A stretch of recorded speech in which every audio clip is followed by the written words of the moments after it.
तर मुंबई पुणे एक्सप्रेसवेवरची एक महत्त्वाची बातमी आहे। महामार्गावर झालेल्या टँकर अपघाताची मुख्यमंत्री देवेंद्र फडणवीसांनी आता गंभीर दखल घेतलेली आहे। मुख्यमंत्र्यांनी या अपघात प्रकरणी चौकशीचे आदेश दिले।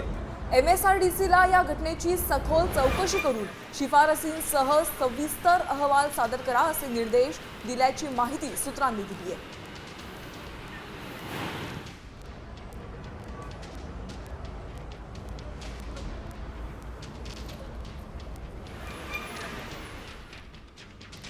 बघा, मुंबई पुणे दरम्यान जर तुम्ही प्रवास करणार असाल तर जरा थांबा, कारण या मार्गावरून प्रवास टाळायलाच हवा, कारण एक्सप्रेसवेवर प्रचंड वाहतूक कोंडी झालेली आहे। 25 तासानंतरही इथली वाहतूक कोंडी कायम आहे। खंडाळा घाटात आडोशी बोगदा या ठिकाणी एक केमिकल टँकर उलटलाय आणि त्यामधून ज्वालाग्रही गॅस लिकेज होतोय। एक दिवस उलटलाय, मात्र प्रशासनाकडून टँकर हटवण्याचं काम आता युद्ध पातळीवर सुरू आहे।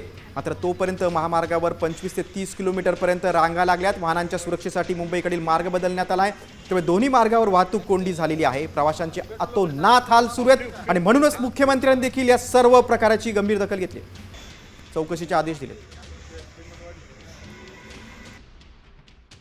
2 तास झाले मी इथे ट्रॅफिकमध्ये अडकलोय आणि माहित नाही पुढे काय झालं काय। ऑफिससाठी आम्ही चाललोय, कामासाठी चाललोय, पण काय पुढे अपडेट नाहीये ट्रॅफिकचे, अजून काय कळत नाहीये। 4-5 घंटे से यहाँ गाड़ी फंसी है, जाम बहुत लगा है, कोई मालूम नहीं, दिन भी बीत सकता है।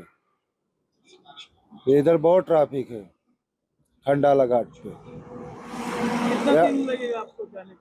अभी जाने को ये दिन पूरा बीत सकता है, कोई गारंटी नहीं है कब पहुंचेंगे।